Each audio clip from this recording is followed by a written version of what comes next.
1984, San Francisco is gripped by fear. Neighbors, family, and friends are vanishing without a trace. Police are perplexed. The investigation takes a deadly turn when a killing field is uncovered high in the California mountains. As the body count climbs, the evidence points to an elusive killer. To bring this murderer to justice, a small-town prosecutor must take a long, dark journey into the mind of a serial killer.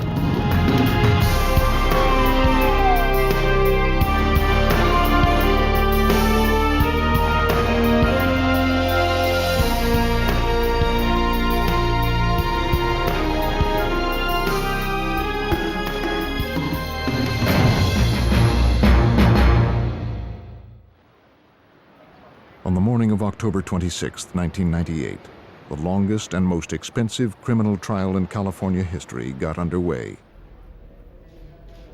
With an investigation spanning 13 years and a case file weighing over 2 tons, the burden of prosecuting one of California's most notorious killers would fall on Peter Smith, the district attorney of Calaveras County. A prosecutor's job is to seek justice. I think many people look at prosecutors and think their job is to convict and put people in jail or prison, and that's part of the job too. But it really is our responsibility to make sure the justice system, particularly the criminal justice system, is carried out fairly to the point where justice is always sought.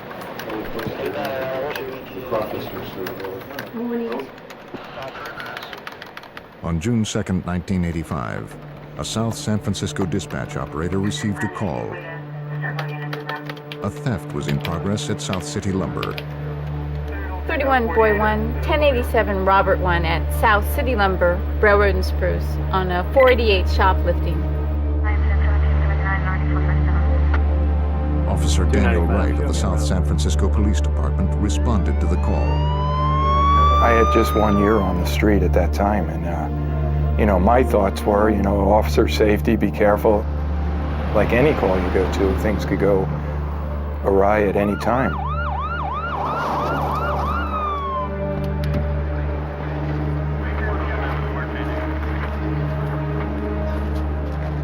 A witness told Wright he had seen an Asian male stealing a $75 table vise. He said the thief, when confronted, tossed the vise into the trunk of a brown Honda and fled on foot. Inside the Honda, Wright spotted a suspicious-looking case. I opened up the case and found a .22 Ruger with a cylinder-shaped object that was probably 6 to 9 inches long. And through my training, I observed it to be a silencer.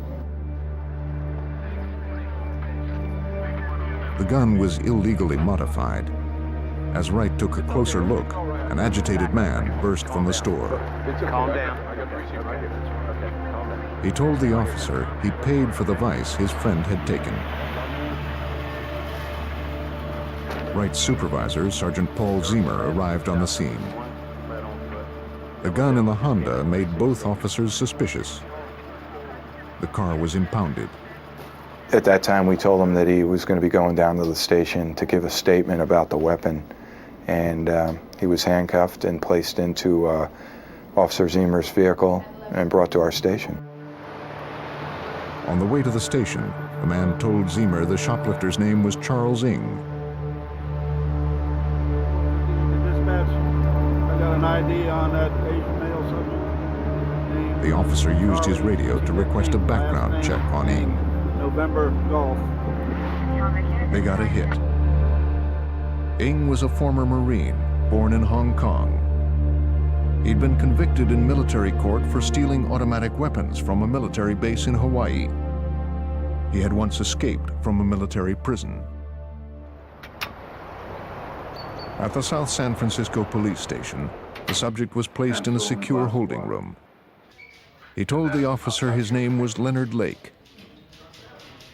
He said he was a fugitive from justice and offered to make a statement. But first, he wanted a piece of paper, All right, sir. a pencil, and a glass of water.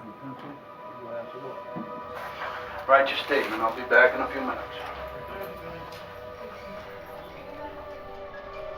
Yes, for a piece Zemer of left paper the and a room pencil to and summon glass of Gary water. Hopper, Write the out on-call statement. detective that Doing Sunday. right now. When they returned, Lake was on the floor, convulsing wildly. Detective Hopper called the paramedics. He was flopping around on the floor. It was very violent, like a fish flapping out of water, uncontrollable. But we had no idea what was happening at the time, whether it was like an epileptic seizure or just what was going on. Detective Hopper called the paramedics. Once the paramedics got him to the emergency hospital, we found out a little later that they were finding no activity at all in his brain, that he was apparently brain dead. An autopsy later revealed that Lake had ingested capsules containing cyanide. The doctor told me and the lab technicians told me that it took about 20 to 25 minutes for the gel cap to dissolve before the cyanide actually hit his system, and that would probably coincide fairly well with the amount of time between he was at the lumber yard and brought to the police station. Rather than writing a statement, Lake had written a note to a woman named Lynn. The note read, "Dear Lynn, I love you. I forgive you. Freedom is better than all else. I'm sorry, Mom, Patty, and all. I'm sorry for all the trouble. Love, Leonard." Police were perplexed. Why had the suspect taken his own life? Whatever secrets Leonard Lake held, he took to the grave. The answer might lie with Lake's companion, Charles Ng. Police issued a warrant for Ng's arrest for shoplifting. Then they processed the car Lake had been driving. When they ran the serial number on the Honda's engine block, investigators discovered that the car belonged to Paul Cosner. Cosner, a Bay Area resident, had been missing for 7 months. Hello? Detective Irene Brunn of the San Francisco Police Department investigated Cosner's disappearance. Cosner's sister had reported him missing months earlier. I'll be in a half hour. And she was quite distraught. Her brother had disappeared. He had had a date that evening with his girlfriend for dinner, who also lived in the same apartment building where he lived. He failed to show up for that dinner date, and in speaking to the girlfriend, Paul was going to show a car that he was selling through an advertisement in the paper. Cosner was only one of many strange cases involving missing persons in the Bay Area. Detective Brunn was also investigating the disappearance of an entire family. On July 25, 1984, San Francisco police responded to a frantic call for help. Harvey Dubbs, his wife, and their 16-month-old son, Sean, hadn't been seen for several days. Police had to climb through a window to gain access to the Dubbs' apartment. San Francisco Police Department, anybody on the premises? The Dubbs family had indeed disappeared, and the signs of a struggle were apparent. Days earlier, Harvey Dubbs had placed an ad in the newspaper to rent out his video equipment. That equipment was now missing. Missing person cases usually fit a certain profile. Back window. They often involve teenage runaways or people who disappear without telling anyone, only to return a few days later. In the case of the Dubbs, it was clear the family hadn't left voluntarily. Detective Brunn feared they would never return. In the house, there were things that were unusual and out of order. The baby's room was out of order. Deborah's medication was left at home, and it was something she had to take every day. So there were a lot of things that didn't look right. They left their cats locked in the house unattended, and they wouldn't have done that. It is unusual for people like Paul Cosner or the Dubbs family to simply vanish without a trace. Without leads, Both cases had gone cold. To be realistic, we get 500 a month. We had one family disappeared July 25th. Now we're up to November 2nd. So because of the caseload, you know, you're not trying to pin cases together. The only similarity was a newspaper ad. Based on the discovery of Paul Cosner's brown Honda, Brunn and her partner reopened his case and searched the vehicle for clues. They found a driver's license belonging to a man named Scott Stapley. They found a stun gun and several unspent bullets on the floor of the car. A recent electric bill addressed to an unknown woman named Clara Lynn Balaz was found under the passenger seat. And in the roof of the car, investigators found a single bullet hole. Can you see that from up there, partner? The trajectory of the bullet indicated the shot was fired from the back seat. The investigators sprayed luminol around the interior of the vehicle. See what I see? Luminol reacts with proteins in blood, making even traces of blood fluoresce. High-velocity blood spatter associated with a gunshot wound appeared on the roof next to the front passenger seat. Brunn and her partner now suspected they would never find Cosner alive. With Leonard Lake dead and his partner Charles Ng at large, investigators could only wonder how many more victims they might find at the end of this trail of blood. Leonard Lake's mysterious suicide had now launched a full-scale police investigation. Brunn and her partner drove to the home of Leonard Lake's mother, who lived about an hour outside of San Francisco. Hi, ma'am. I'm Detective Tom Eisenman with the police department. At the house, they were surprised to find Clara Lynn Balaz, the woman whose name appeared on the electric bill found in Cosner's car. Okay. Clara Lynn Balaz was Lake's ex-wife. They had been married for 3 years, but divorced a year earlier. It's been a long drive up. Detectives suspected she might be the woman Lake addressed in his suicide note. They asked Balaz how an electric bill in her name wound up in Paul Cosner's car. Balaz explained the address on the bill was for a cabin her family owned in Calaveras County in Northern California. Although Brunn and her partner were eager to search the cabin, Balaz claimed she was too busy to take them there until the next day. The detectives postponed their search until the following morning and instructed Balaz not to visit the property in the meantime. 10 o'clock. All right. Thank you very much. All right. Thanks. So we called the Calaveras Sheriff's Department and told them that we were going to be coming up the following morning and why we were going and if it was possible for them to have somebody keep an eye on the property. Calaveras County covers over 1,100 square miles of wild terrain. A force of 34 officers protected the entire county in 1985. There hadn't been need for more.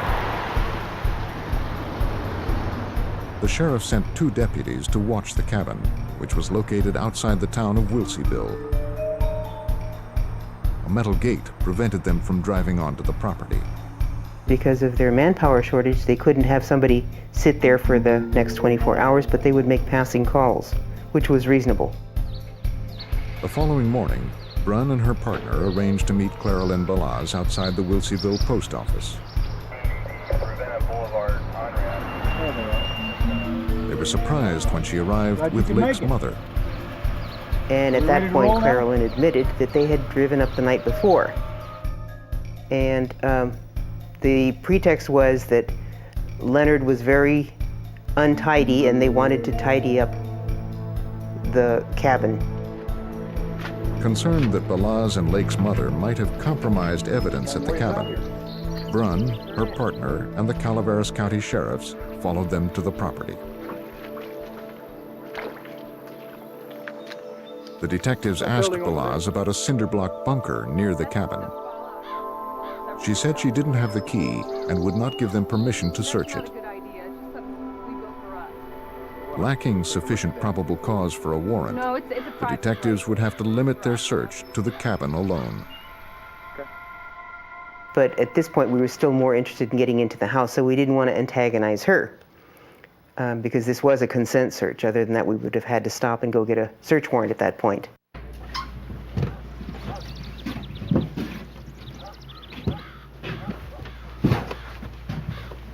While her partner questioned Balaz, Detective Brunn searched the house. I came up last night just for a few minutes. She noticed something odd about the bed. There were holes drilled into the bedposts and the floor. It seemed designed to tie someone up. And I was standing in front of this bookcase, and I happened to turn around, and all of a sudden I recognized a piece of equipment. And then it dawns on me where I had seen it. It was the Dubs. The video equipment, Brunn recalled, had been stolen from the home of Harvey Dubs, the San Francisco man who vanished with his family 11 months earlier. So I went over and called my office.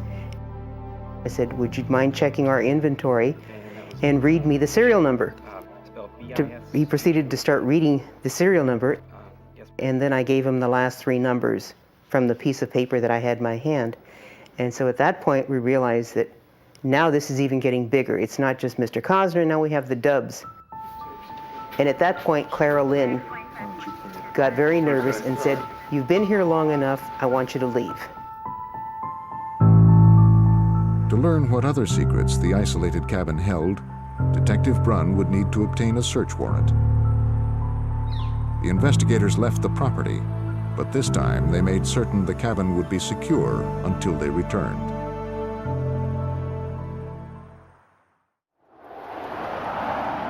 As investigators conducted a search of Leonard Lake's cabin in Calaveras County, they had discovered video equipment that belonged to a family who had been missing for nearly a year. This gave them sufficient probable cause to petition the judge for a warrant. Ron McFall led the investigation for the Calaveras County Sheriff's Office. We did get one that day, and later that afternoon we went back to the residence to conduct a search of the residence and the property and what looked like a tool shed at first. The tool shed was a cinder block structure that bordered the driveway. Clara Lynn Balaz referred to it as a fallout shelter. Got it. Good, good. Leonard Lake had been a survivalist, and this was his fortress against nuclear holocaust.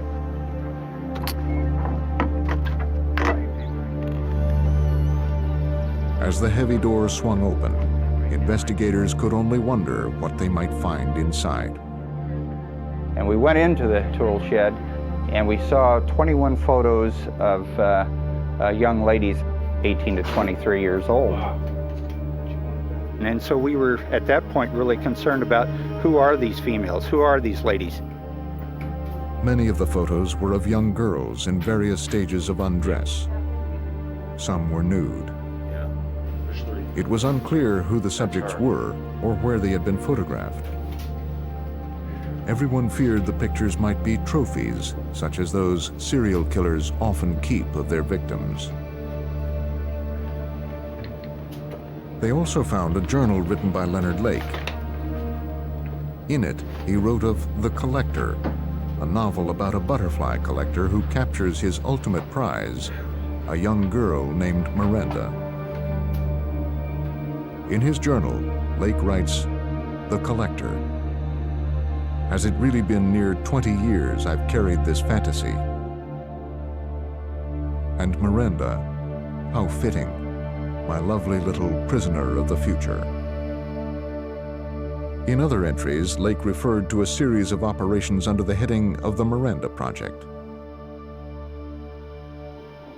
The investigators could only speculate as to what this meant, but it seemed ominous. Here, Ron. Okay.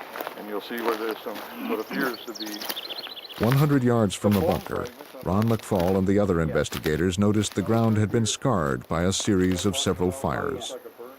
We noticed at that point approximately 7 different burn sites on the property. We decided to look at the burn sites a little further, and we found what we thought may be bone fragments, but we really weren't sure. If the piles of ash did contain human bone fragments, someone had attempted to conceal an unspeakable horror. Now desperate for answers, investigators ran the license plates of a truck parked near the cabin. It belonged to Lonnie Bond, Lake's neighbor. Hello, anybody in the house?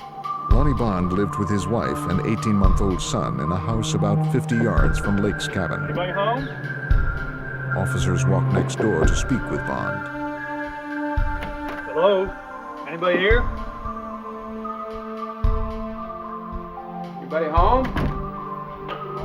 The smell of decayed food thickened the air. The house appeared to have been empty for some time, perhaps months. Although it seemed the occupants departed abruptly, there was no sign of foul play. They all just disappeared. Another vehicle found on Lake's property belonged to Robin Scott Stapley. Stapley had been missing for some time, and his driver's license was found in Paul Cosner's car. Leonard Lake has used Scott Stapley's driver's license because they were both big fellas, and he had been trying to pass himself off as Scott Stapley. So we're contacting Southern California to see, where is Scott Stapley? And it turns out that he had been living at the cabin next door, and no one has seen them either. Investigators intensified their search. Cadaver dogs, known for their acute sense of smell, were brought in to help. Authorities now suspected that 8 missing people from Northern California were linked to the cabin. If they had been murdered, as police feared, perhaps their bodies were buried on the property. Hey, Rick, come here. One of the dogs recovered a piece of bone. The deputies working the scene knew immediately that this was not an animal bone.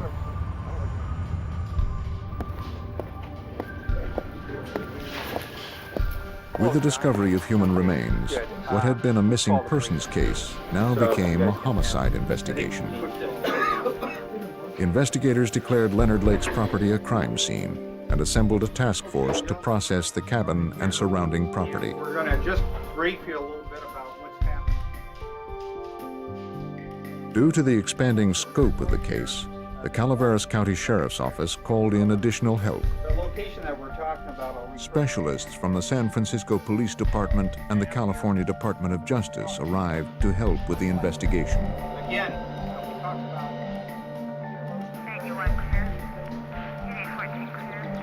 3 days after Leonard Lake's suicide, a convoy of law enforcement vehicles descended on the property. Now that this was a murder investigation, police knew that all material recovered from the site could become vital to the eventual prosecution of the case. Each section of the property was assigned to a specific team. The teams began a thorough search of the 2 acres surrounding the cabin.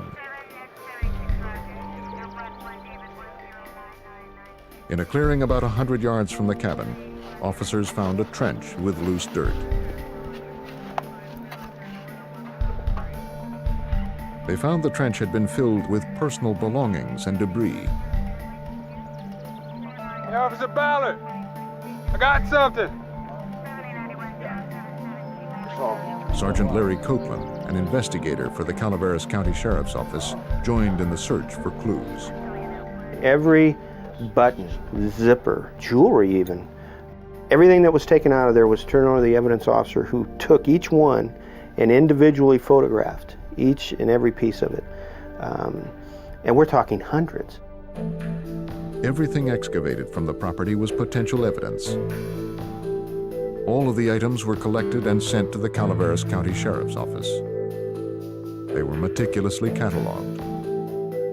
Investigators hoped that somewhere in this vast collection of evidence, they would find the clue that would untangle the mysteries hidden on Lake's property. If we felt there was any chance of it being used or something that either ourselves or the defense could use, we took it and booked it. Investigators sorted through the survival gear and supplies Lake had stockpiled in his so-called fallout shelter. Lieutenant Ron McFall remembers that during this phase of the search, they made a surprising discovery. There was a secret door inside the bunker. It was a false door. You really couldn't tell just by looking at it, but there was shelving units, and after you wiggled the shelves, you saw that the door actually popped open. Beyond the shelves was a double door leading to a hidden room. The inner chamber. Off to the side was another 3-foot by 6-foot compartment. Main chamber. The cramped space contained a homemade wood cot, a crude shelf holding some toiletries, and a roll of toilet paper. A small hole had been cut into the wall near the ceiling, possibly for ventilation. A typed list of rules was affixed to one wall. They included, "I must always be ready to service my master and must never speak unless spoken to. I must always be obedient and never look my master in the eye." From outside, investigators could see into the small room through a two-way mirror.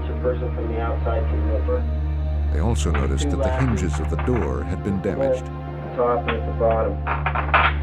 You'll further notice the hinges are bent from obviously pressure from inside the door pushing out, trying to get the door open, both the top and bottom. Remembering Lake's journal, investigators feared that Lake had acted upon his fantasy of kidnapping and holding captive a human slave. Forensic specialists dusted for fingerprints and latent evidence. They hoped that if Lake had indeed kept a prisoner here, he or she had left behind some clue of their presence. They found nothing.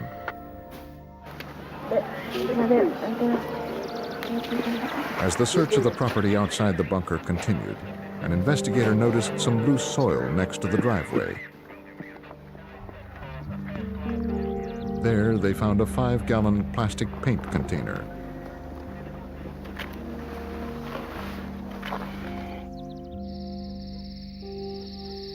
As darkness fell, the task force suspended its search. Inside the cabin, the investigators viewed one of the videotapes they had found buried in the plastic container. They could hardly believe what they were seeing. This case was becoming more frightening with each piece of evidence they uncovered. But nothing could prepare them for what lay ahead. After 2 days of searching Leonard Lake's cabin, investigators feared more than 8 people had been killed and possibly buried on the property. On the second night, the task force moved inside the cabin to view the videotape found buried in a plastic container. The tape depicted 2 women suffering extreme verbal and psychological abuse at the hands of Leonard Lake and his accomplice, who demanded sexual submission under the threat of violence. We also observed an Asian male on the tape, and he had a knife in his hand, and he was cutting the clothing. This would be the blouse, the top, as well as the bra strap, removing clothes from the female. The Asian male was identified as Charles Ng, the shoplifter Leonard Lake had identified just prior to his suicide. The Homicide Division of the San Francisco Police Department launched a full-scale manhunt for Charles Ng. Investigators started with a search of Ng's San Francisco apartment. They collected some video equipment and a number of videotapes. Everything was tagged as evidence and sent for analysis. San Francisco homicide detective Ed Erdelatz led a task force that investigated the year-old disappearance of the Dubs family. The equipment Lake and Ng had used to videotape their captives had once belonged to Harvey Dubs. Investigators had obtained his California driver's license photo and had made up a photo collage, shown it to neighbors, and identified him as one of the people coming out of the Dubs home. One of the Dubs' neighbors told investigators that the night before the family was reported missing, she saw two men leaving their residence. One of the men was carrying a large duffel bag. It was dark, but she said she could identify him. The eyewitness's critical identification of Charles Ng gave investigators probable cause to issue an arrest warrant. Well, I told him Clara Lynn Balaz, Leonard Lake's ex-wife, was questioned about her ex-husband's association with Charles Ng. She agreed to talk, but only after her attorney convinced the district attorney's office to grant her immunity from prosecution. Balaz claimed she didn't know anything about the murders. She did tell them that after the shoplifting incident, Ng walked to her house. What kind of trouble are you in? The two drove back to the lumber yard to see if Lake was all right. Let's go airport. Come on. Well, When they saw him I started talking to the feeling bad police, about that. they returned to her house. I was thinking that. There they waited, expecting a call from Lake, who was now in police custody. When he didn't call, Clara Lynn drove Ng to his apartment. Ng told Clara Lynn he had to get out of town. She said that she thought he would probably go to Chicago, that he had mentioned that he would go to Chicago if he had to get out of town. And she claims that that was the last that she saw of him. Because Ng was wanted for murder, and there was reason to believe he had fled the state, the California investigators asked for assistance from the FBI. In response, the Bureau launched a massive manhunt for Charles Ng. At San Francisco International Airport, agents learned that a passenger fitting Ng's description had boarded a plane to Chicago, traveling under the name Mike Kimoto. In Chicago, agents worked to track Ng's movements. They started with an extensive background check. Hey, Leonard, how you Charlie? Investigators learned that Charles Ng was born in Hong Kong and entered the United States on a student visa in 1979. What are you doing? No, man. He enlisted in the Marine Corps, but was eventually arrested for stealing weapons. He escaped from prison, and on the advice of a friend, hid out with Leonard Lake and his wife Clara Lynn. Ng stayed with Lake and his wife for 6 months in Philo, California. At the same time, ATF agents were building a case against Lake for possession of illegal firearms.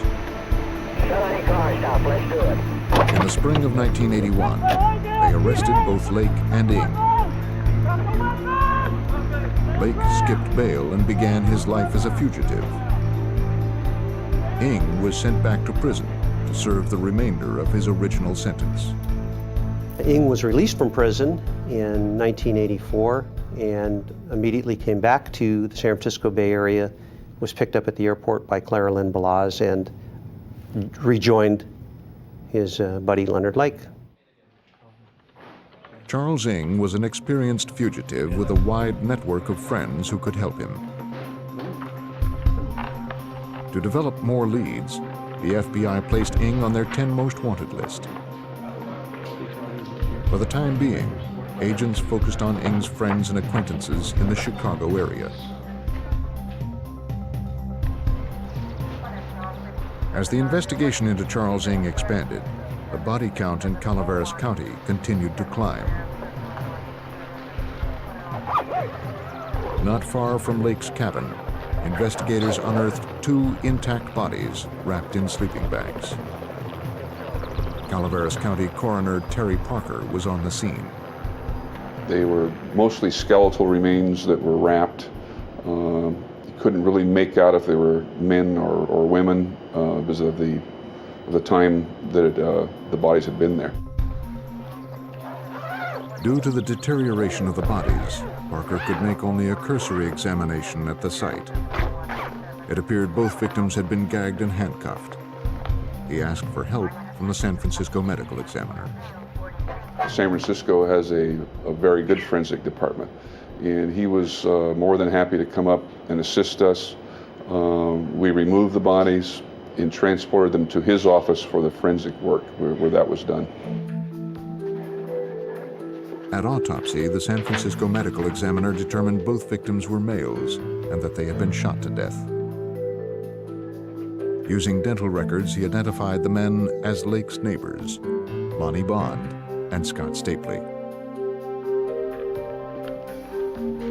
In Chicago, the FBI got their first lead. You know why we've arrested you today? They learned that after serving time on the weapons charge, Ng had kept in touch with his former cellmate. A man described how he had driven Ng first to Detroit, then to the border town of Chatham.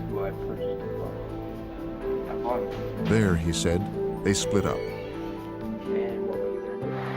A witness came forward and told agents that he had seen Ng board a bus in Chatham, bound for Toronto. Agents were aware that Ng's sister lived there. The FBI deployed a surveillance team at her apartment house, but the fugitive never showed. After days of following Ng, the trail grew cold. A suspected serial killer was now roaming free in Canada. As word of the multiple murders spread, the news media descended on the property in Calaveras County. Don Lasseter is a true crime author who wrote a book on the Charles Ng case. And of course, the media, when they first heard of this, rushed to the site, and daily the media coverage grew, and it got coverage all over California, and soon all over the United States, and certainly even in Canada. All right. Okay, Ron, The open investigators agreed to let the media on the property. They showed them the site and allowed them to videotape some of the evidence they had collected. Up until this point, we've really relied on our imaginations to visualize this story. But today we have pictures that will probably leave many people with an everlasting image of the horror that occurred at the end of this road. These are some of the bone fragments that have been found, and investigators say there are countless fragments just like those scattered over a third of an acre here. The California Conservation Corps has been recruited to pick up the bones. Most of them worked on their hands and knees, raking the ground with their fingers. Investigators came up with 10 pounds of bones. The local coroner says 5 bodies have been found here so far. The Calaveras County Sheriff once told me, though, he believes there are as many as 20 victims, though, buried on the property. Investigators were counting on the media exposure to help identify the 21 women depicted in the photographs tacked to the wall of Lake's bunker. We certainly want to know the circumstances of the photos, when they were taken. We're interested in knowing anything we can about Mr. Lake and Mr. Ng. A telephone hotline was set up by the Calaveras Sheriff's Department, and calls soon began pouring in. Detectives believed Leonard Lake and Charles Ng crossed paths with as many as 25 people who were later reported missing. Property in Calaveras County. Working under San Francisco investigator Ed Erdelatz, the task force tried to piece together any leads that would locate Ng or help identify the growing list of victims. Anybody that had anything to do with either Lake or Ng, we attempted to identify and find out if they were still alive, and if they were, what their relationship was. And it was through that process that we began to identify different victims. Members of the task force were sent around with photos of personal belongings found on the property in an effort to identify anyone who had been at the cabin. Relatives and friends of the missing realized their loved ones might be among the dead. There was the Dubs family from San Francisco, who placed an ad in the newspaper to rent their video equipment and were never heard from again.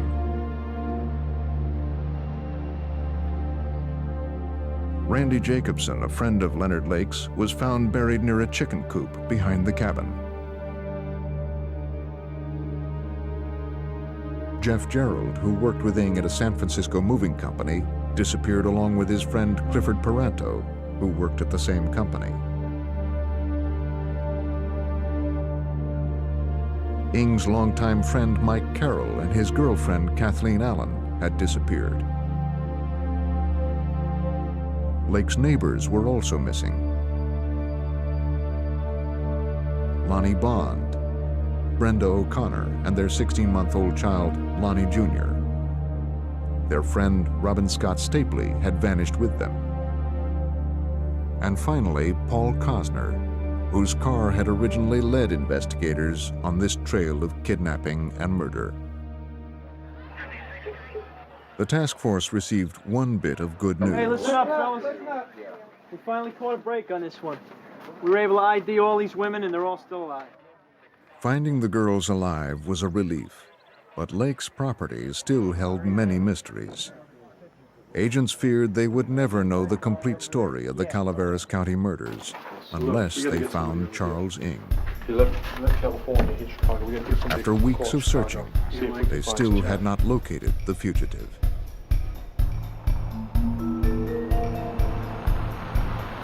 Then on July 6, 1985, a boy riding his bicycle in a Canadian park spotted the perfect place for a play fort. He was surprised to see a man living there. He went to the police and told them he had found a campsite and had seen a man who looked like Charles Ng. The boy recognized him from wanted posters.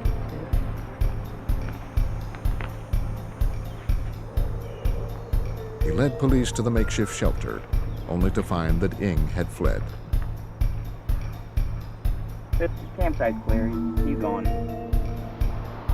Later that same day, Charles Ng would make the mistake investigators had been waiting for. Ironically, it was the same mistake that started the police investigation a month earlier. Call the police now. Check him. Okay. A security guard confronted a young Asian male as he slipped stolen merchandise into his knapsack in a Calgary department store.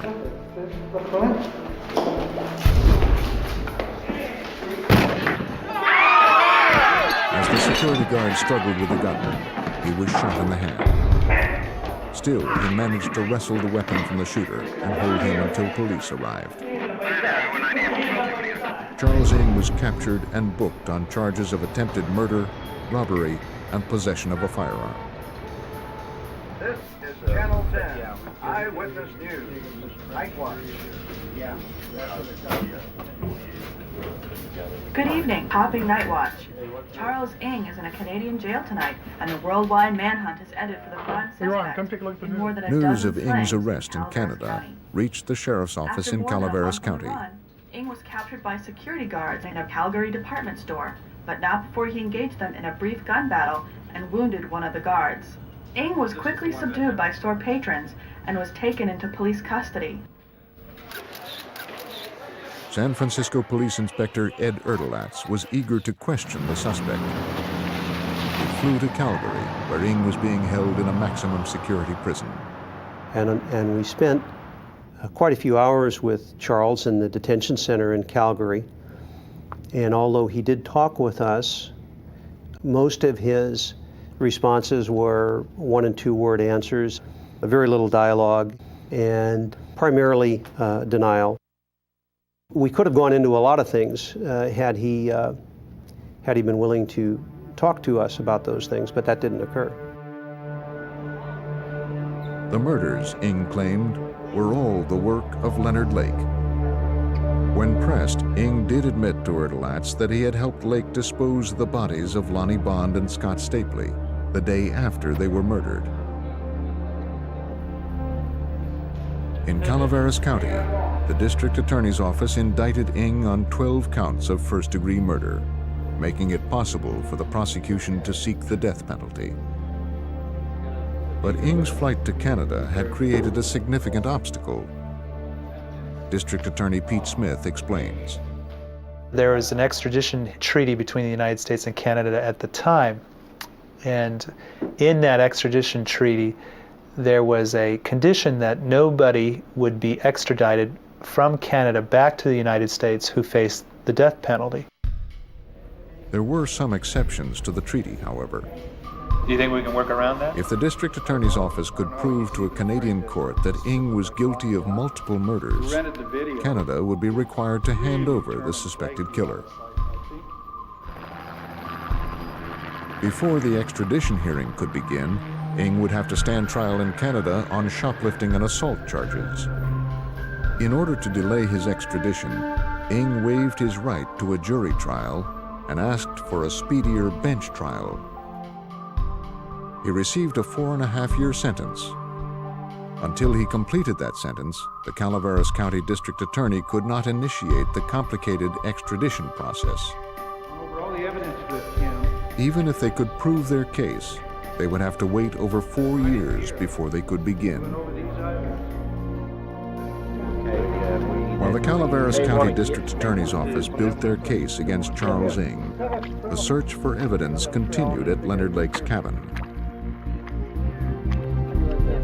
By this time, 5 bodies had been found and identified.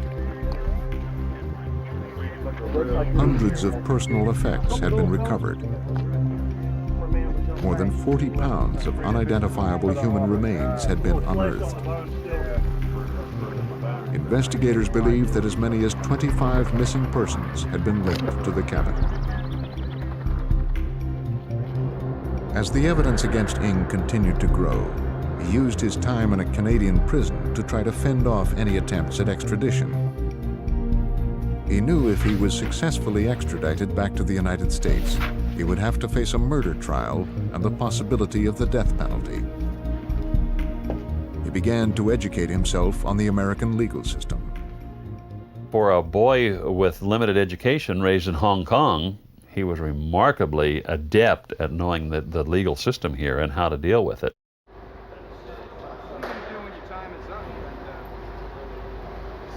A guard reported to the prison warden he overheard Ng say to a fellow inmate, "If you want to delay the system, you just have to fire your lawyers."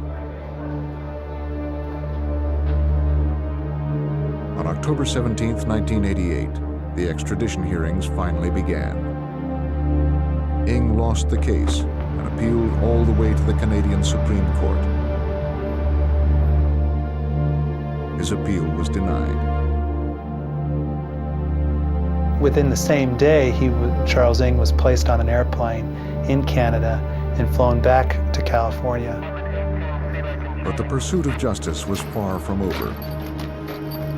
Charles Ng had used his time in Canada to arm himself with enough legal knowledge to wage an all-out war on the American judicial system.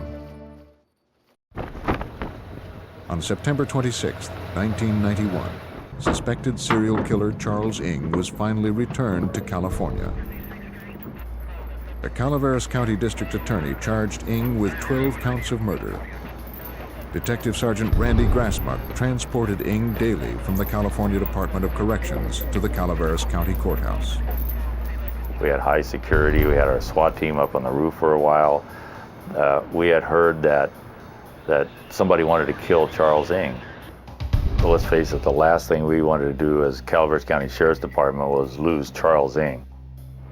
Calaveras County was not prepared to handle a prisoner like Charles Ng. Their courthouse wasn't secure enough to hold a maximum security prisoner.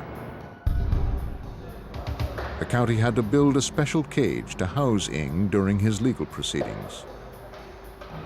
From the moment Ng arrived in the county, he was intent on wreaking havoc and creating delay. He began by trying to fire his attorneys and complaining about his treatment. He filed motions for better food and a shorter commute from the prison. He demanded to have his cage dismantled. Although each motion was frivolous, it sapped the resources of the Calaveras County District Attorney's Office. I didn't realize how truly huge this case was. We're very small. We have 5 attorneys, including myself. There's the assistant district attorney, and then I have 3 deputy district attorneys. We have 2 investigators, and we have 3 support staff, and that's it in our criminal division. It's like a very small law firm. The prosecution battled Charles Ng for a full year before his preliminary hearing even started. Your Honor, at this point in time, we would like to present photos affidavits and videotapes into evidence against the defendant. The purpose of this proceeding was simply to determine whether the prosecution had sufficient evidence to try Ng for the 12 murders. Case against the defendant moving forward to trial. Although the burden of proof is not as strict as that of an actual trial, the prosecution had little direct evidence linking Ng to the murders. Lacking eyewitnesses, fingerprints, and blood evidence, the prosecution would have to present its case mostly on circumstantial evidence.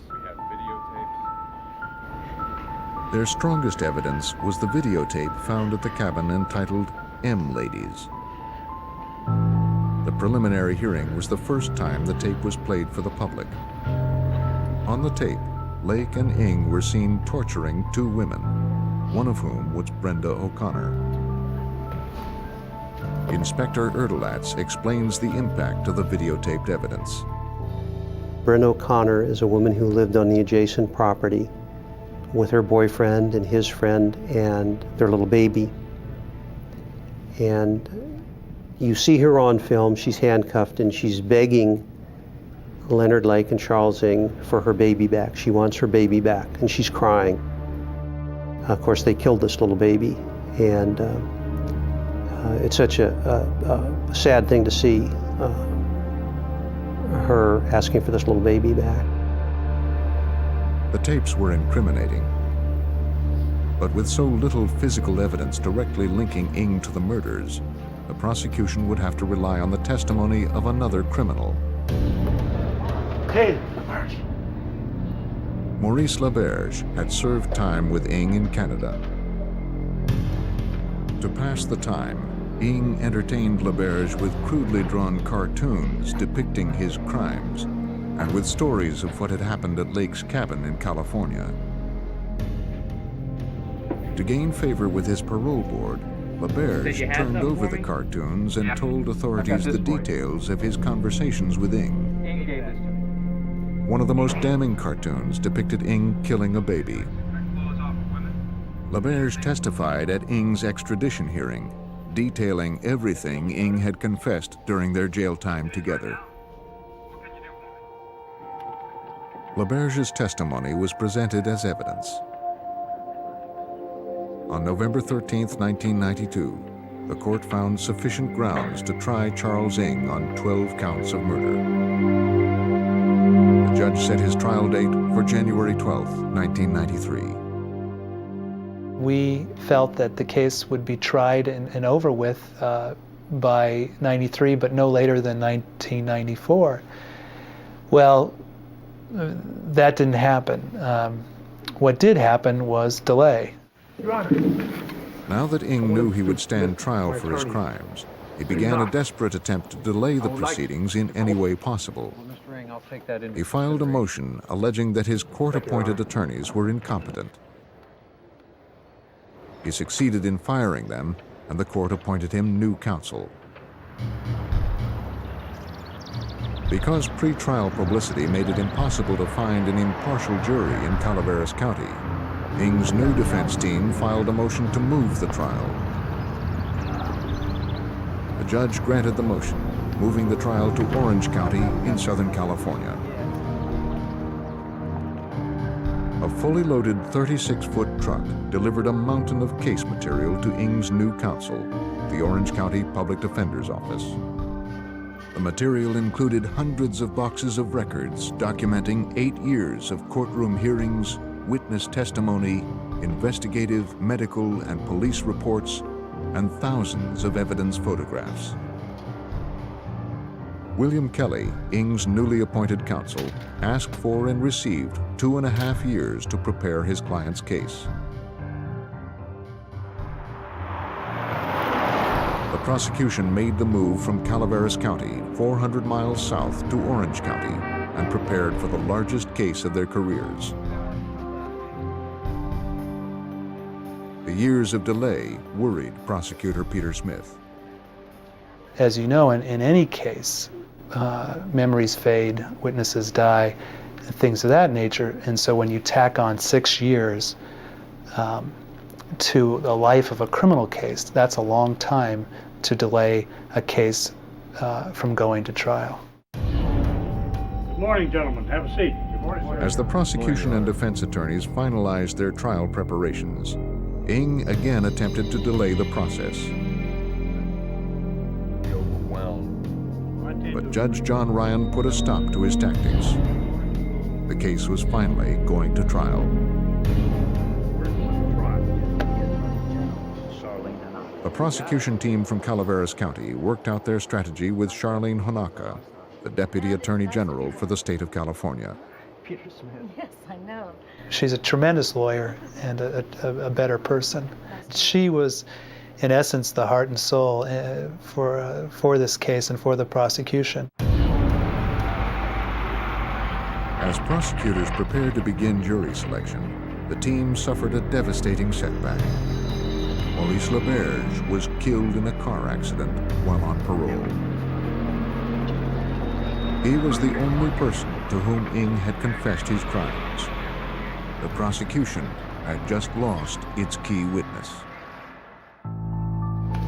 13 years had passed since investigators began finding bodies at a mountain cabin in Calaveras County, California. Although they eventually linked 25 missing people to Lake's property, they only had enough evidence to charge Charles Ng with 12 counts of murder. Ng had managed to delay his trial for more than a decade, but could delay no longer. The murder trial of Charles Ng was finally about to begin. The accused serial killer's fate would now rest with a jury of his peers. Peter Smith's job was to select that jury. Because the case was going to take so long, we had to time qualify jurors. We had to bring in over 2,000 people from Orange County to ask them basically, can you commit to the time it'll take to try this case? While counsel was in the midst of qualifying the jurors, Ng grew agitated. Please restrain yourself. Shouting obscenities, he tried to halt the proceedings, telling the judge that he did not want a trial. Judge Ryan ordered Ng to wear an electric stun belt for the duration of the trial. The bailiff could trigger the device by remote control if he became violent again. Attorneys from the prosecution and the defense took a month to choose a jury of 8 women and 4 men, along with 6 alternates.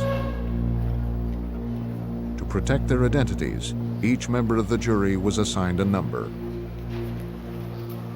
On Monday, October 26, 1998, the trial began with opening statements.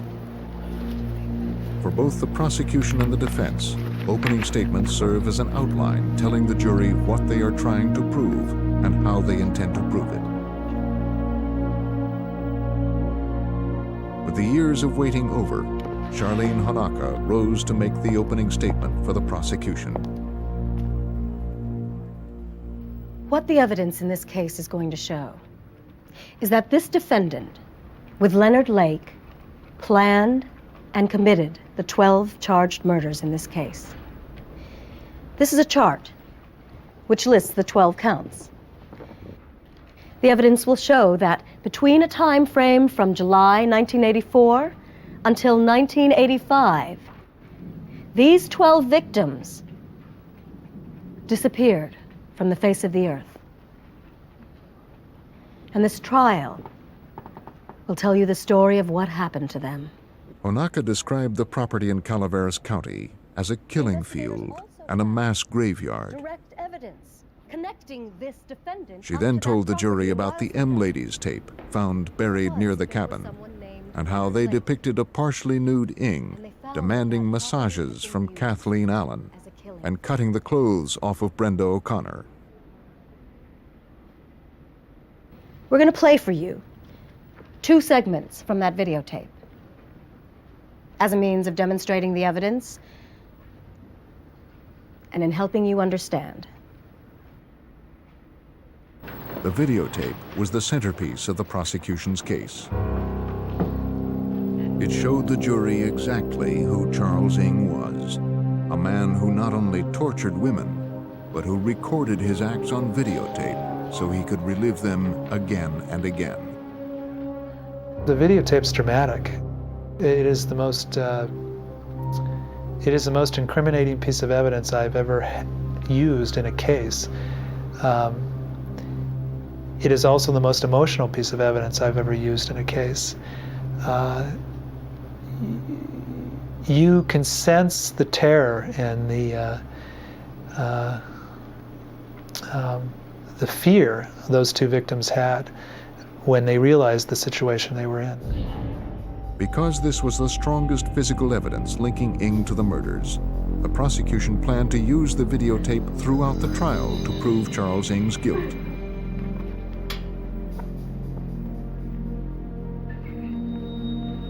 William Kelly, Ng's court-appointed attorney, scarcely mentioned the defendant in much of his opening statement. His strategy was to shift the focus of the accusations from his client, Charles Ng, to the late Leonard Lake. The defense in this case is really simple. That is, Leonard Lake had a motive for murder. Leonard Lake also had a plan for murder.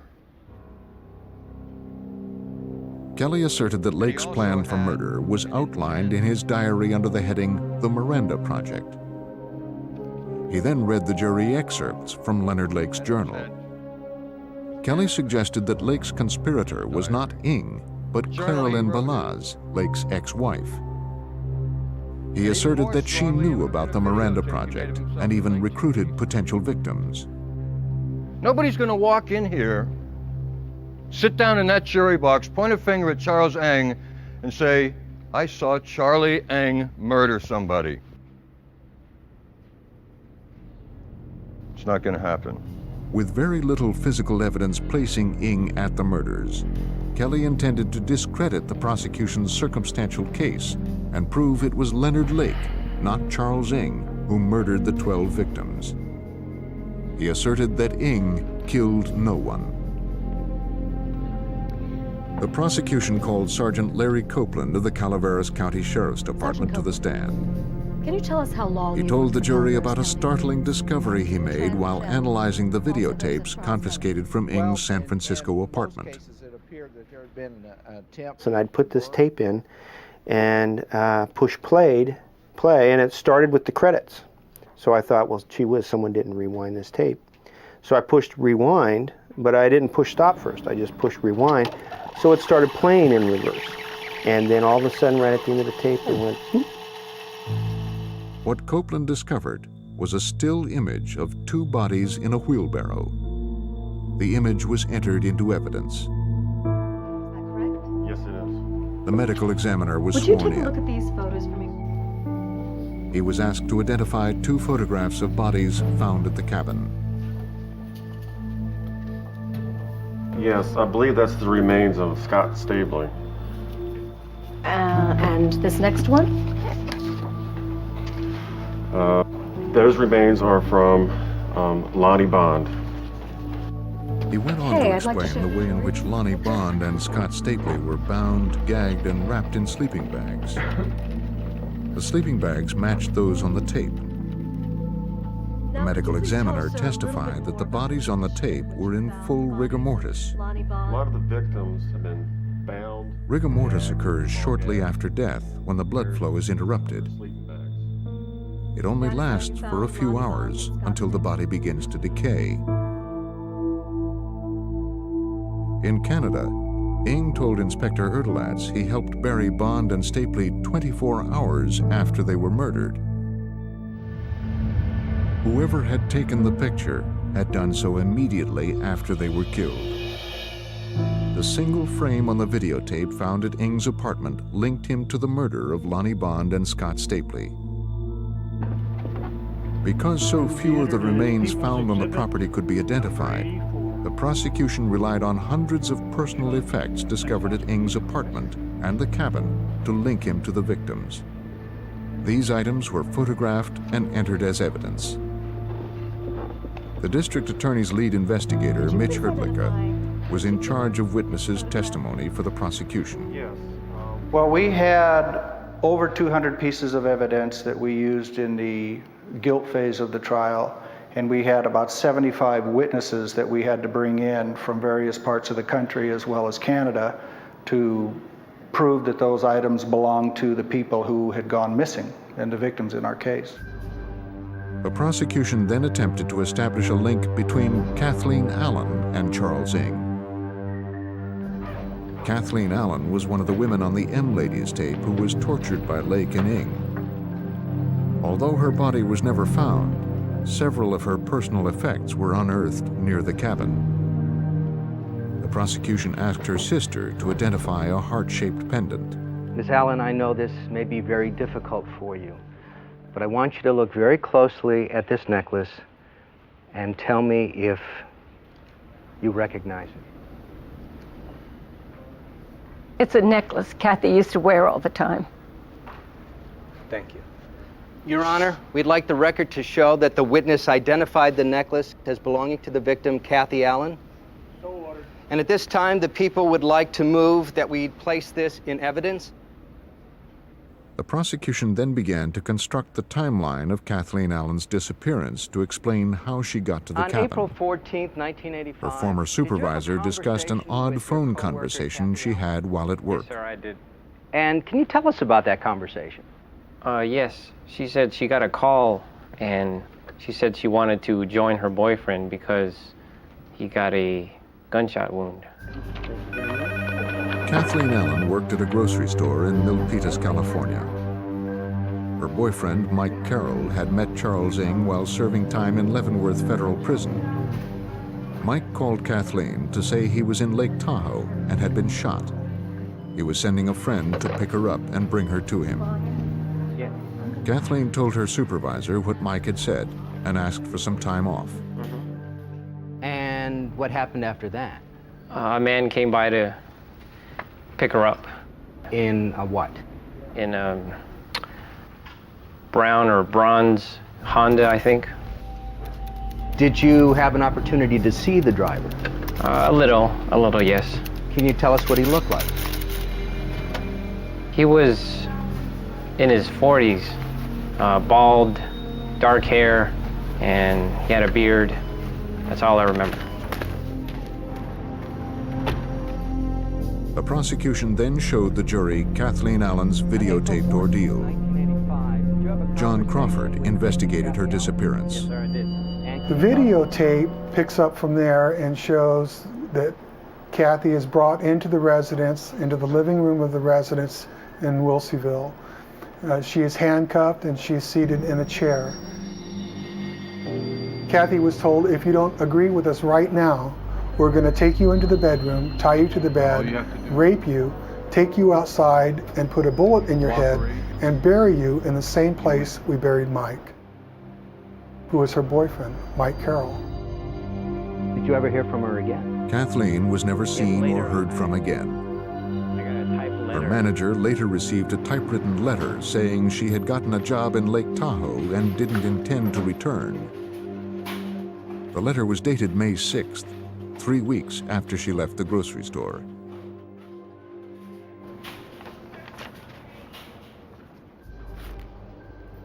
Many of the victims' co-workers, families, and friends received typewritten letters from the victims to explain their absence. A comparison of the letters showed they all originated from the same typewriter. An Olympia typewriter found in the cabin was analyzed by forensic document examiners. They concluded that it was the one on which the letters were written. The prosecution entered the typewriter into evidence. The prosecution next tried to prove that Charles Ng was responsible for the abduction and murder of the Dubs family. Miss Tuck, you told us that your last contact with Deborah Dubs was They called Karen Tuck, who was asked to testify about the last time she spoke with her friend Deborah Dubs on the telephone. Well, Deb was expecting someone to come over to talk to Harvey or see his video equipment. And then the doorbell rang, or someone knocked, and we terminated the conversation. So someone came to her door while you were in the phone conversation with her? Right.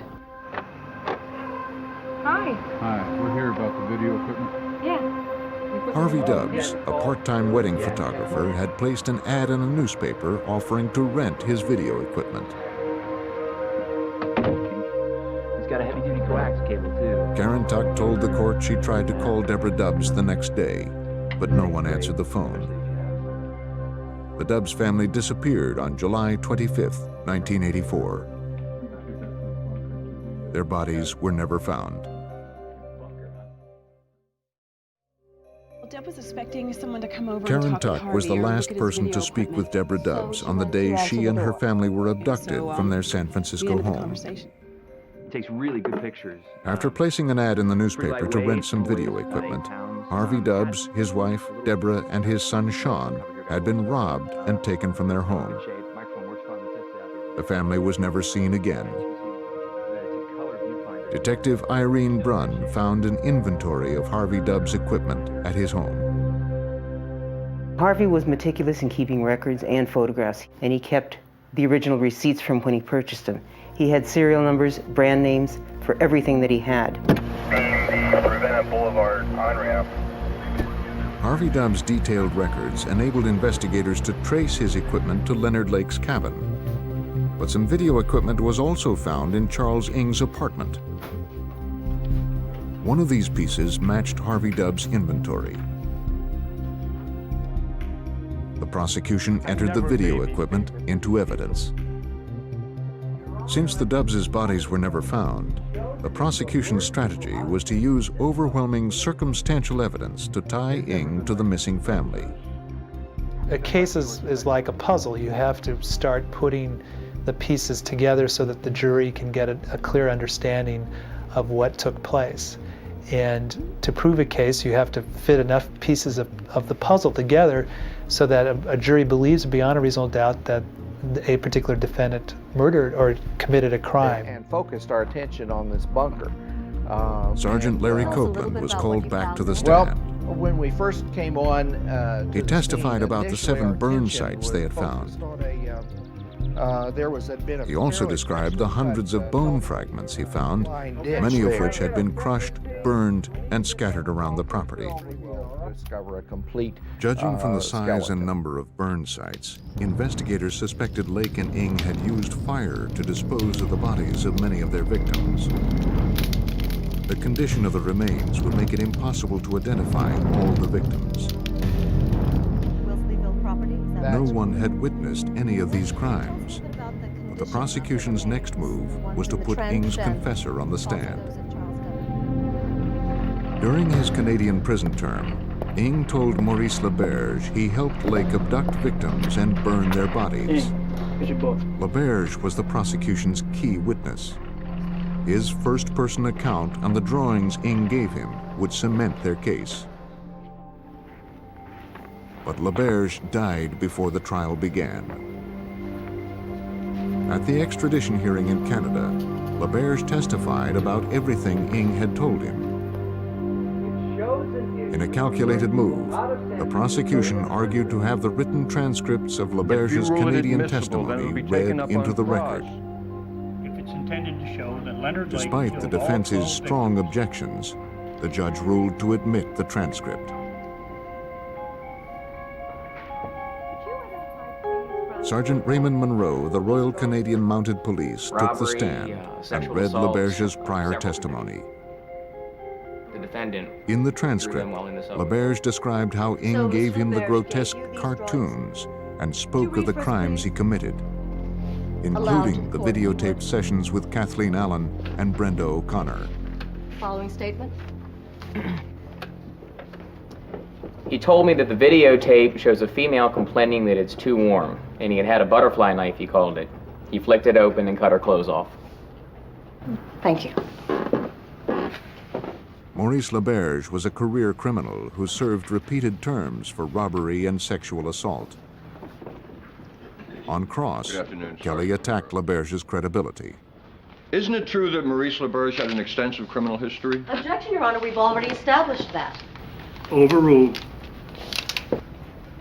Thank you. Sir, isn't that correct? Yes, sir. And isn't it also true that as part of an agreement with the Canadian government to enter the witness protection program that Maurice LaBerge received $36,000. I believe that was the deal that we struck with him, yes. Kelly implied that LaBerge's testimony had been bought and paid for. Sexual assault and robbery? Yes, it is. And do you recall offhand what, if any, contents were retrieved from the automobile at the site of the accident? There was $20,000 in cash found in the vehicle. $20,000 in cash? Kelly's cross-examination had been successful in insinuating that LaBerge would say anything for money. You're a career police officer, Although the isn't that prosecution's key witness had taken the stand by 20 proxy, years. Yes, sir. they now feared the defense attack had destroyed his credibility. Isn't it true Sergeant Monroe was one of the prosecution's that Maurice last LaBerge witnesses. had numerous convictions for After presenting their case for 12 days, the prosecution rested. On November 17, 1998, William Kelly began presenting Ng's defense to the jury. He had a relatively simple strategy to prove that Leonard Lake was the real killer and Ng was just a bystander.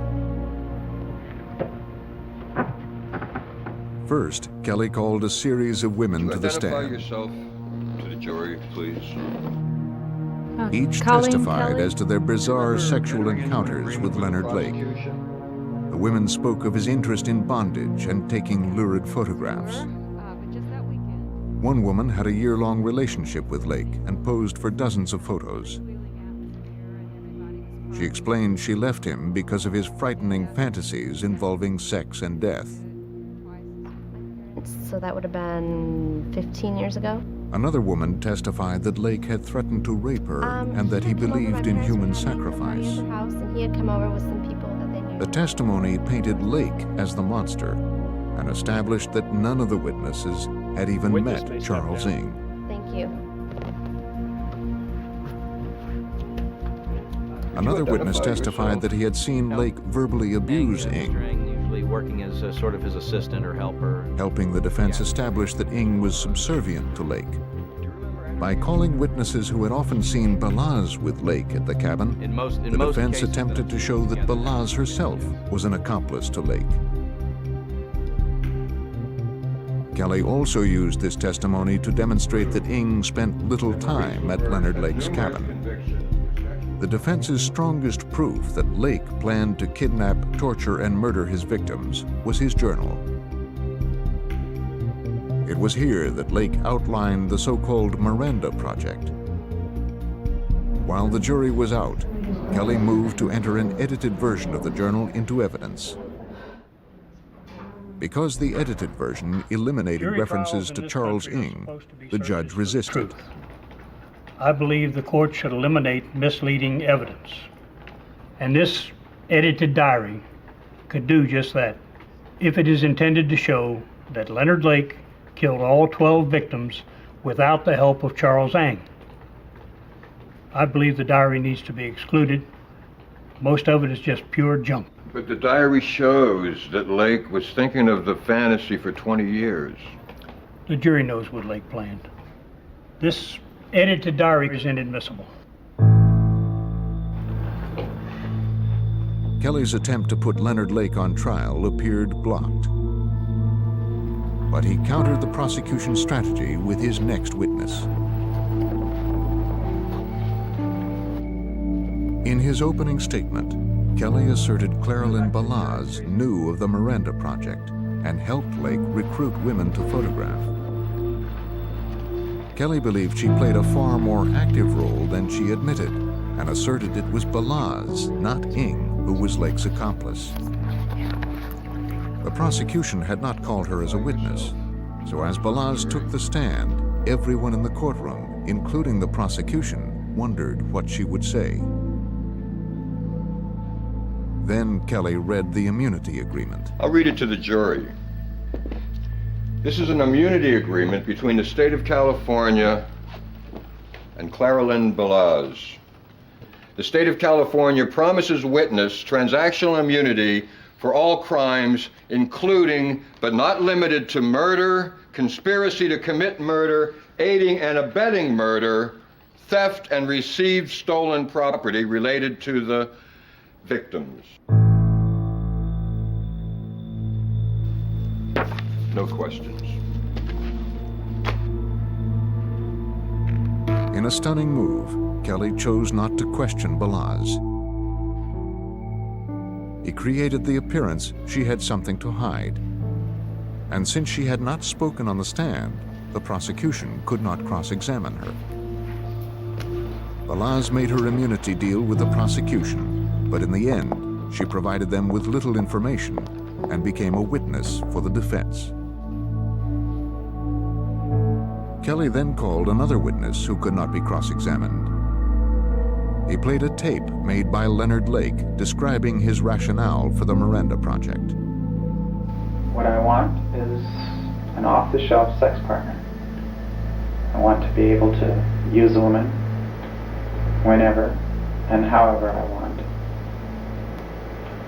And when I'm tired or satiated or bored or not interested, I simply want to put her away. With a final glimpse into the mind of Leonard Lake, the defense rested its case. Peter Smith made the final closing argument for the prosecution. He reminded the jury of the evidence they had seen and asked them to return a guilty verdict. Then the trial took its most surprising turn. After hearing the prosecution sum up their case against him, Ng filed a handwritten motion demanding he be allowed to testify on his own behalf. Fire you. And you. When Kelly tried to convince his client otherwise, Ng threatened to fire him. Against the advice of his attorneys, Charles Ng would be taking the witness stand.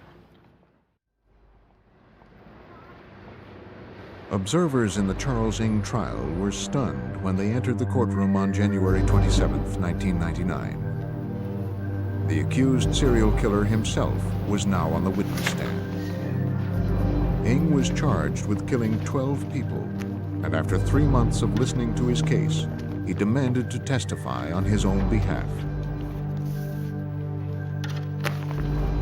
Assuming the prosecution would use LaBerge's testimony to corner Ng, Deputy Public Defender Clapp decided to take the offensive and prove that LaBerge had lied. Did you tell him that, with regard to Brenda O'Connor, Kathy Allen, that you shot them in the head while they were handcuffed and blindfolded? No. Ng testified that he had helped to imprison Brenda O'Connor and Kathleen Allen, but had not intended to hurt or kill them. Did you tell Maurice LaBerge that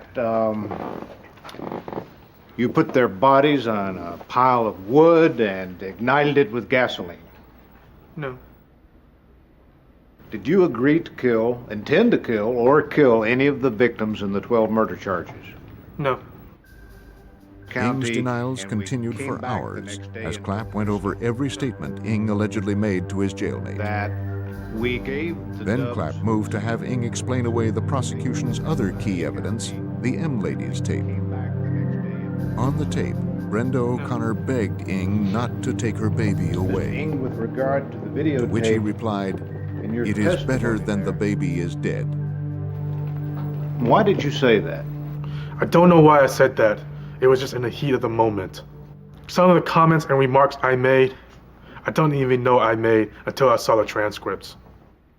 The M Ladies tapes had been transcribed during the extradition hearing so that every word spoken on the tape could be understood. When Charlene Honaka cross-examined Ng, she used the transcripts to turn his own words against him. Were you present at the extradition hearing when Mr. LaBerge testified that you told him that you could hear on the video the sounds of handcuffs clicking? I remember that statement he made. How would Mr. LaBerge know that you could hear the sounds of handcuffs clicking? I mean, that's not on the printed transcript, right, of M Ladies? Right. Honaka demonstrated for the jury that the only way LaBerge could have known about the sound of the handcuffs was if Ng told him. Mr. Ng. It was clear, despite Ng's denials on the stand, that he had told Maurice Laberge the details of the torture and the killings. Details Laberge couldn't have known any other way. Onaka then set out to establish that Charles Ng was not a bystander, but a willing participant in the crimes. She replayed a scene from the M Ladies tape showing Ng cutting the shirt off Brenda O'Connor. So you never talked to Leonard ahead of time about your plan to cut her clothes off, right? No, not on the tape. So you just decided on your own to cut her clothes off, right? Yes. Without any specific instruction from Leonard Lake. Onaka again turned to the videotapes. She played a portion of the tape where Ng tells Leonard Lake that a gun is on the table. You told Leonard at one point that the piece was on the table, right? Yeah, I remember saying something like that. What did you mean by the piece? Oh, just wanted to let him know the gun was on the table in case Kathy might grab the gun and shoot him with it. Well, now, she's handcuffed, right? Yes. And she's got leg manacles on? Yes, I believe so. And there are two of you and one of her, right? Yes. And the reason you told Leonard that the gun was on the table is because you were afraid Kathy might pick it up and shoot him? Something like that. Onaka had shown that Ng was more than a bystander to Leonard Lake's crimes. Thank you. He was an active participant who sometimes even directed Leonard Lake. Because Ng took the stand after the prosecution closed, the judge gave them the opportunity to restate their closing arguments after Ng's testimony. It's never Ng's fault. He always lays the blame on someone else. He was not under the control of Leonard Lake. He was his own person. He was making his own independent choices and doing the things he wanted to do.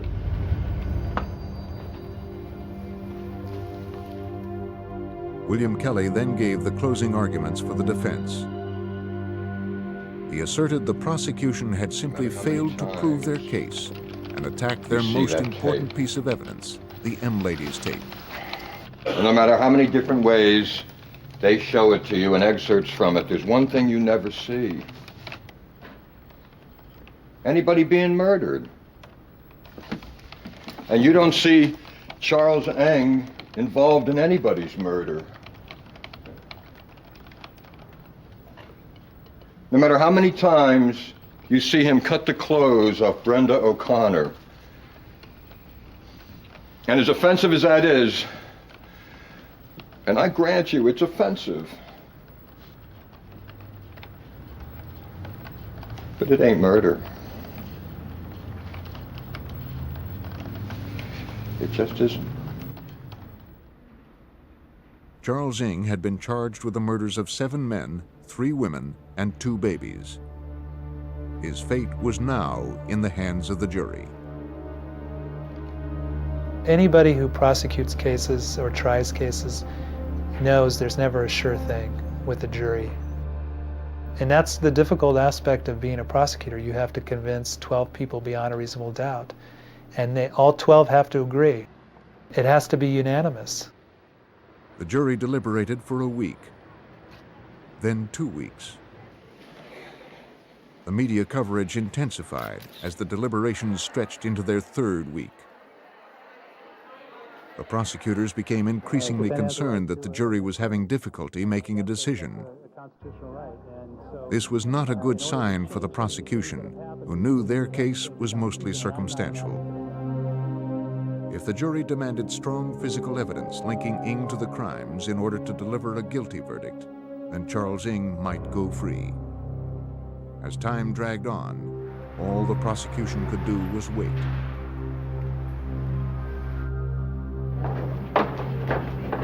On February 24th, 1999, after 3 weeks of waiting, the jury informed the judge they had reached a decision. The prosecutors had called approximately 75 witnesses and presented about 200 pieces of evidence to prove the charges against Charles Ng. All that evidence was now in the hands of the jury.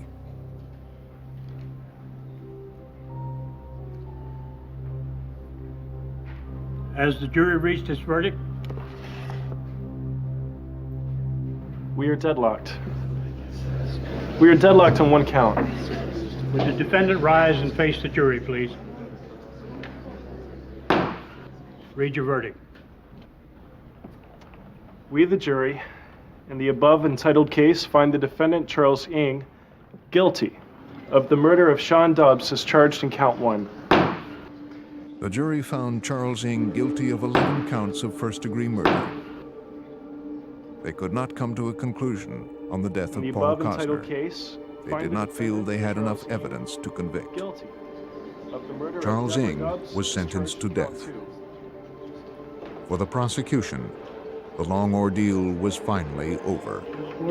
And I was just happy for the people of Calaveras County that finally Mr. Ng was found guilty of these murders after so many years. I'm proud of the fact that I was the district attorney at the time and prosecuted Charles Ng, and I was in essence the last person standing from Calaveras County after all of these years. With a final cost of over $20 million, the longest and most expensive criminal case in California history came to a close. For 13 years, the prosecution never wavered in their pursuit of justice. Charles Ng now sits on California's death row.